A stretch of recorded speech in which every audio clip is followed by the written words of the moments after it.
Hotel থেকে মন্দির আমাদের খুব বেশি হলে 10 মিনিট ছিল। আমরা গিয়েছিলাম খালি পায়েই। তো মন্দির চত্বরে যখন গেলাম তখন ওখানে প্রচুর পুরোহিত আছে, ওখান থেকেই তোমরা সব পুরোহিত পেয়ে যাবে। আমাদের আগে থেকেই ওর পরিচিত একজন ছিল, সেই পুজোর ব্যবস্থা করে দিয়েছে। আর ঢুকে দেখলাম ছোট্ট ছোট্ট ঘটির মধ্যে গঙ্গার জল, প্রসাদ মানে মিষ্টি সমস্ত কিছু বিক্রি হচ্ছে। তারপরে চন্দন পরে নিয়ে লাইনে দাঁড়ালাম। এই গোল গোল যে লাইনগুলো দাঁড়াচ্ছিল সেদিনকে অনেকটা ভিড় কম ছিল। এইগুলো ঘুরতে গিয়ে আমার মাথা প্রায় ঘুরেই যাওয়ার মতন পরিস্থিতি। আমরা পাস কেটেছিলাম বলে 300 টাকা লেগেছিল।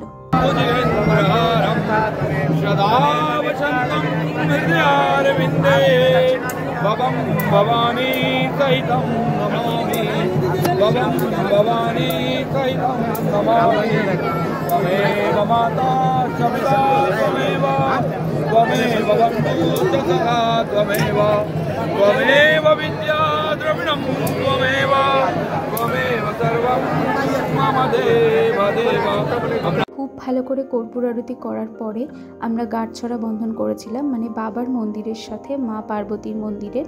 এখানে বিভিন্ন রেঞ্জ আছে, 500, 1000, 2200, যে যেরকম নেবে। আমরাও নিয়েছিলাম। অনেক ক্যামেরাম্যান আছে ছবি তুলে দেওয়ার জন্য মন্দিরের সামনে। আর এখানে অনেক চোরেরও নাকি উৎপাত আছে, মানে মানি ব্যাগ বা পার্স খুব সাবধানেই রাখতে হয়। তো যাকে ভিডিওটা আর একটু করেই শেষ করব তোমাদের সাথে।